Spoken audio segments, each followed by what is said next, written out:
Oi, gente! Tudo bem por aí? Chegamos ao quarto capítulo do livro de Gálatas. Gálatas. Eu quero ficar com óculos porque eu enxergo melhor, mas aí fica... as luzes ficam batendo ali no óculos, né? Mas vai dar certo. Espero encontrá-los muito bem, que o Senhor abençoe a sua vida, que o Senhor prepare o seu coração, prepare os seus ouvidos para você ouvir uma bela palavra de Deus, para você ouvir a palavra de Deus. Talvez você não tenha tempo para ler, para parar, para meditar, e é por isso que eu estou aqui, para fazer isso por você. Enquanto você está aí lavando a louça, dirigindo, tomando banho, se arrumando para ir para o trabalho, ou se arrumando para ir para dormir, ou seja o que você estiver fazendo. Às vezes você nem está me vendo, só está me ouvindo. Eu sou assim, eu me ouço fazendo almoço. Amanhã, na hora do almoço, eu vou ouvir o que eu estou falando com vocês aqui. E como um bom ser humano que sou, arrumo um monte de defeito.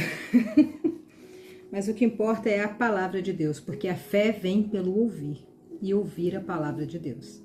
E é por isso que eu estou aqui, para ler para vocês. Vamos lá? Se você tiver a oportunidade, pegue a sua Bíblia e vamos ler juntos. Lembrando que a minha Bíblia velhinha aqui é na Nova Tradução da Linguagem de Hoje. É uma Bíblia simplificada, mais coloquial. Não é uma Bíblia cheia de palavras rebuscadas, para que todo mundo venha entender. E aí, Gálatas capítulo 4, vamos lá? Digo mais isso.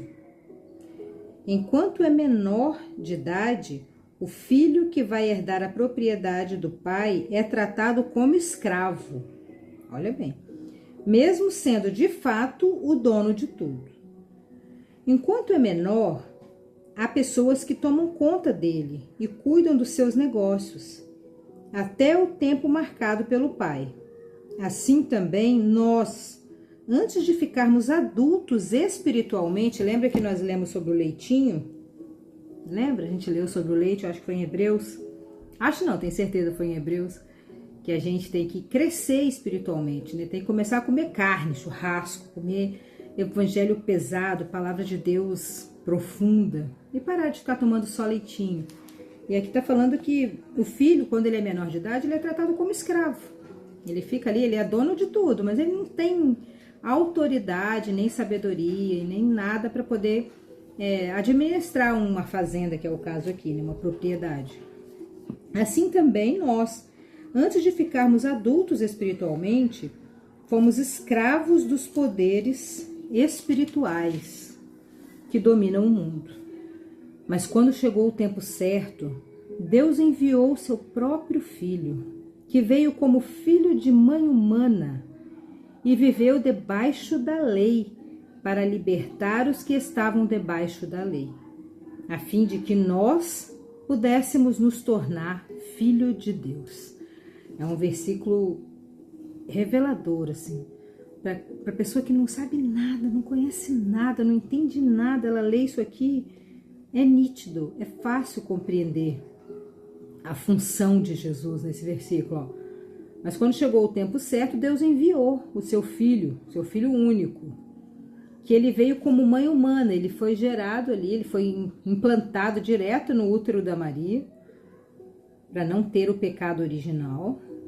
Ele veio sem pecados, e ele viveu debaixo da lei. Naquela época eles matavam bichos, toda aquela coisa que nós lemos lá em Levíticos, horrorosa, aquela confusão toda lá, que na verdade era sombra do que há de vir, né? Que era só não era completo, como nós já lemos, né, em Hebreus, não era completo tudo aquilo que eles faziam, por mais sacrificante que fosse. E Jesus viveu debaixo daquela lei, para libertar os que estavam debaixo da lei. Ele viveu debaixo da lei para libertar a gente que estava debaixo da lei também, a fim de que nós pudéssemos nos tornar filho de Deus. Então, como ele sabia que a gente estava ali condenado embaixo daquela lei, ele veio, se sujeitou, saiu da sua glória, se sujeitou, viveu debaixo daquela lei horrível para nos libertar. É muito amor por nós, né? E nós nem merecemos. E para mostrar que vocês são seus filhos, Deus enviou o Espírito do seu Filho ao nosso coração. O Espírito que exclama, Pai, meu Pai. Em outra tradução fala, Abba, meu Abba. Abba. Abba é Pai. É um jeito carinhoso de falar Pai. Quando Jesus falou a primeira vez perto dos fariseus, dos saduceus, aquela gente religiosa lá, né, da época, que ele chamou Deus de Abba, eles ficaram horrorizados. Como assim essa intimidade com o nosso Deus? O Deus era só deles, porque eles cumpriam aquela lei toda horrível lá. Mas Deus está falando aqui que Ele enviou o Espírito para viver no nosso coração. Coração fala de sentimento, no nosso coração, no nosso sentimento, no nosso pensamento, na nossa emoção. Ele controla isso quando a gente aceita Ele, quando Ele mora dentro de nós. Porque se Jesus não controlar a gente mata os outros. A gente faz loucura. Nós somos carne, pecadores. Mas Jesus mora dentro do nosso coração para nos equilibrar, para nos cuidar, para falar com a gente. Por isso que a gente tem que ter um momento de solidão. Não solidão, solitude. Solidão é uma coisa ruim. Solitude. Tem uns retiros de solidão, não sei se vocês já ouviram falar sobre isso, que as pessoas vão para um lugar, para um sítio, para uma casa, sei lá, para algum lugar e ficam em silêncio. Elas ficam lá 3 dias em silêncio, só em meditação, só em encontro íntimo com eles mesmo, com a gente mesmo, e é muito bom. Eu participei de alguns, mas não foram todo o tempo. Tinha uma parte do retiro que a gente ficava em silêncio e era assim, quando você para se ouvir, você chora sem saber por que você está chorando. Porque o Espírito de Deus que está dentro de você, assim, começa a falar, a ministrar, você começa a entender a sua importância, o amor que Ele tem por você, você começa a ficar constrangido. E é muito legal. Se você tiver a oportunidade de ir no retiro desse, mas se não tiver, que você fique um tempo em silêncio, 5 minutos. 5 minutos em silêncio. Teve uma época que eu usava um aplicativo chamado 5 Minutos, de paz mundial. É muito bom aquele aplicativo. É 5 minutos que você fica parado. Eu não deixo a minha mente vazia porque eu acredito que mente vazia é a oficina do diabo. Então, eu ficava orando, ficava falando com Deus. Senhor, me ajuda, me ensina, me deixa te conhecer melhor, ou faz isso pra mim, faz aquilo e tal. Eu ficava conversando com Deus, né, orando. 5 minutos em silêncio, assim, ó, numa posição confortável. Não precisa de ser assim, zen, não. Se quiser, tudo bem, mas não precisa. Você tem que ficar de uma posição confortável e ficar 5 minutinhos parado. Gente, o Roberto, meu marido, perguntou se eu estava usando alguma coisa, algum tipo de remédio, ou até, vocês sabem, né? Não posso falar aqui a palavra, mas que você está muito diferente, ele falou. E foi assim, coisa de umas 2 semanas que eu estava fazendo todo dia 5 minutos, a gente fica assim com a alma calma, sabe? Tente fazer isso. É muito difícil, gente. Vocês não têm noção de como é difícil. É muito difícil. Nos primeiros dias, parece que aqueles 5 minutos são 50 minutos. Parece que não acaba nunca. Mas depois você vai insistindo, insistindo, persistindo, porque é bom para sua alma. Para sua alma, para o seu espírito e até para o seu corpo. Você fica tão mais relaxada, tão mais calma, que nem comer igual um dinossauro você quer.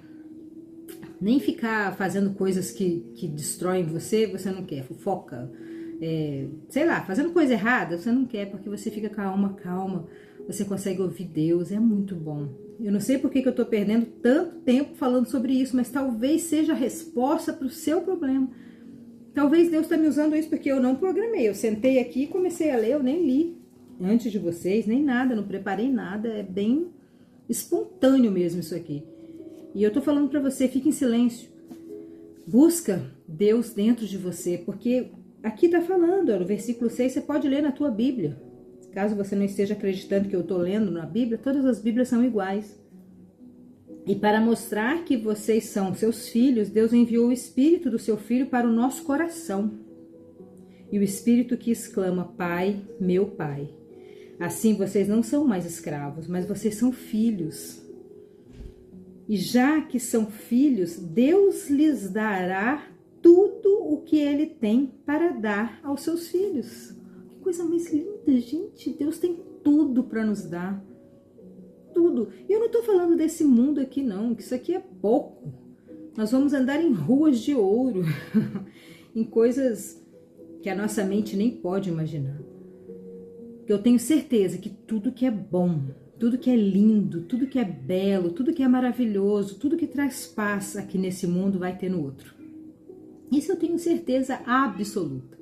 E tudo que é ruim, tudo que é feio, tudo que é sujo, tudo que é fedorento, tudo que traz tristeza, não vai ter lá. Imagina que maravilha um mundo desse. Então você que tem Deus dentro do seu coração, você vai receber tudo que Deus tem para dar para os seus filhos. Tanto aqui na terra como lá depois da terra. Depois que você for embora daqui, você está prometida. Deus falou. Não foi eu que falei, não foi ninguém que falou, foi Deus que falou. Que Ele vai dar, ó, Deus lhe dará tudo o que Ele tem para dar aos seus filhos. Ai, isso tem que te encher o coração. E faça o jejum de silêncio, 5 minutos. Você vai ver que sua vida vai se transformar. No passado, vocês não conheciam a Deus e por isso eram escravos de deuses, de fato. Não são deuses. Ó, no passado, vocês não conheciam a Deus e por isso eram escravos de deuses que de fato não são deuses. Você achava que eram deuses, mas não são. Mas agora que vocês conhecem a Deus, ou melhor, agora que Deus os conhece, como é que vocês querem voltar para aqueles poderes espirituais fracos e sem valor? Lembrando que Paulo está escrevendo para Gálatas, né? Na Galácia.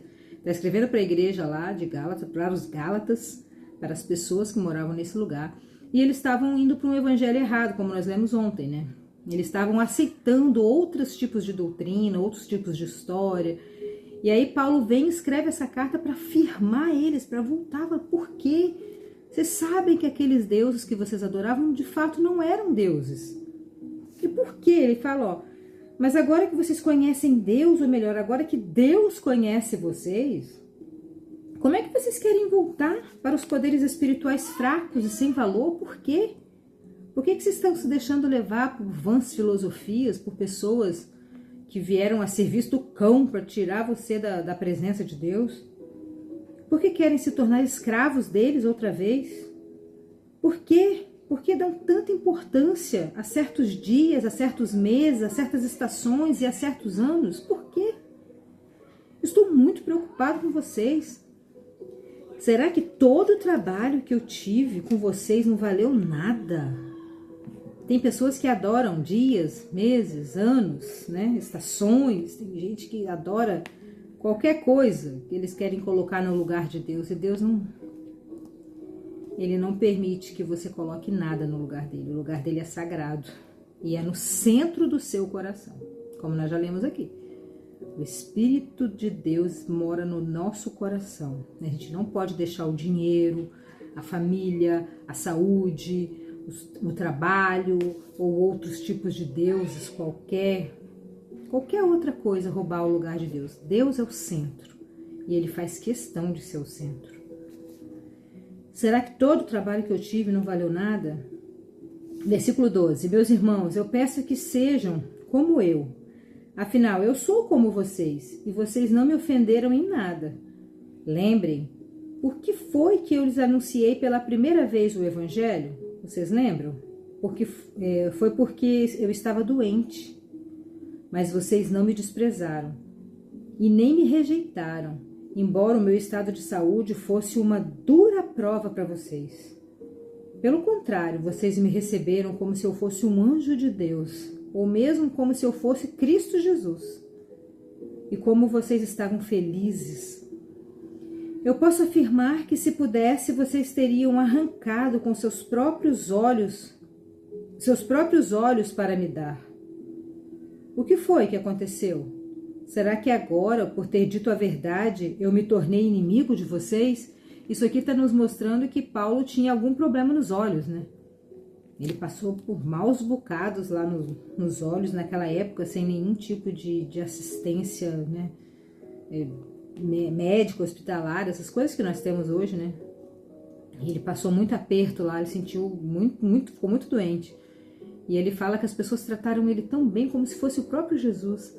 E se pudessem, teriam tirado os próprios olhos para dar para ele. Quer dizer, trataram ele super bem. E agora por quê? Será que agora, só por eu ter dito a verdade, eu me tornei inimigo de vocês?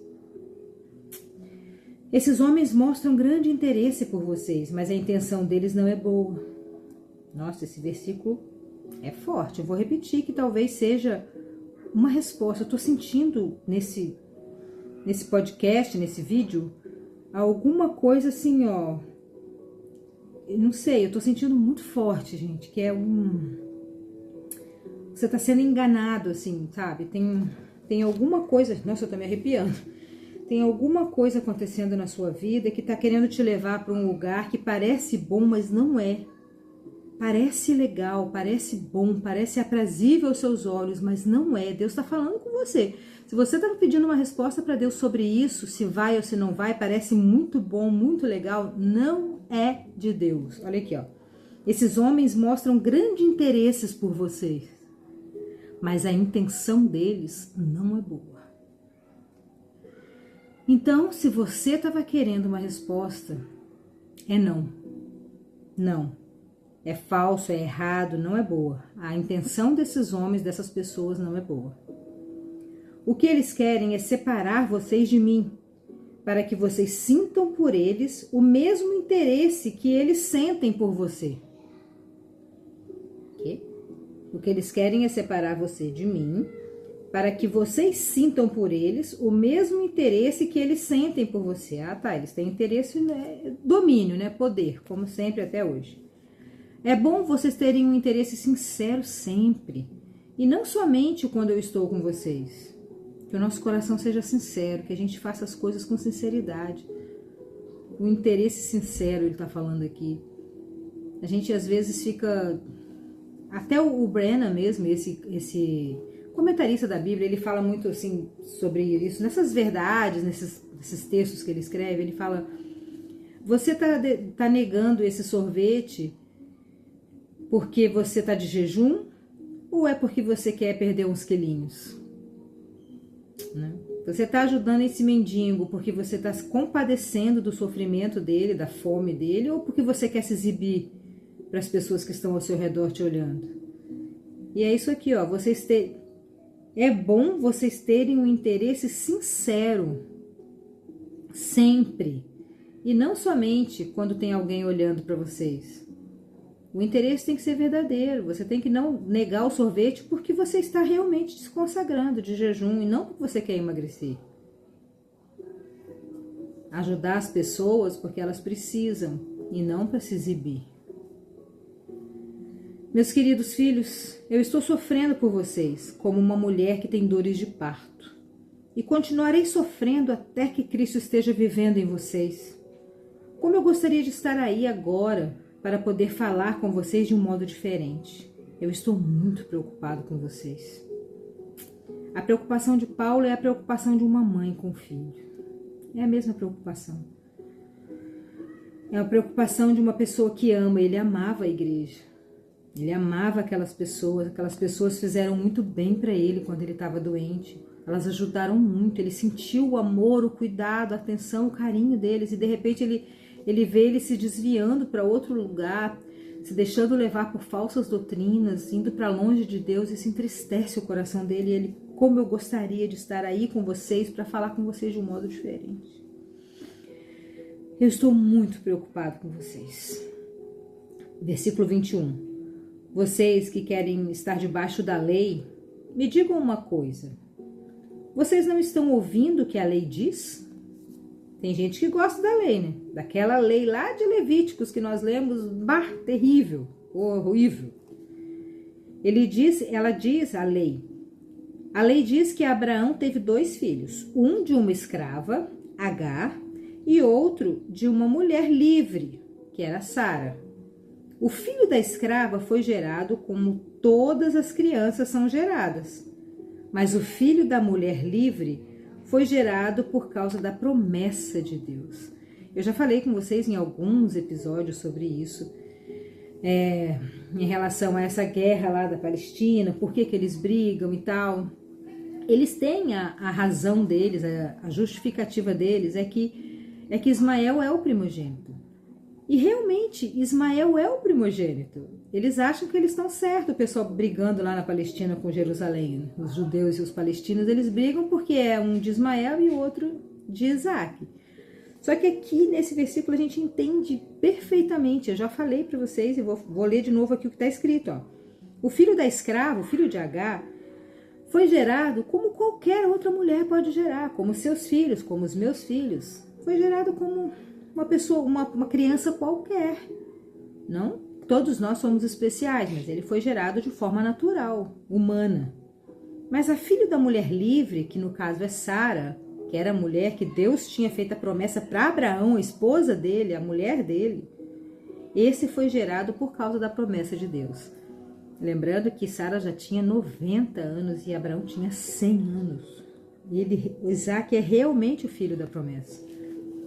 Por isso que nós acreditamos no filho da promessa. Em Isaac, em Jesus Cristo, em tudo que veio, que a gente está lendo lá de Gênesis até aqui.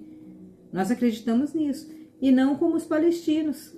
Embora eu compreenda que eles entendem que Ismael é o primeiro, realmente, mas não o primeiro que Deus concedeu. Foi uma bagunça que a Sara e Abraão arrumaram lá no começo.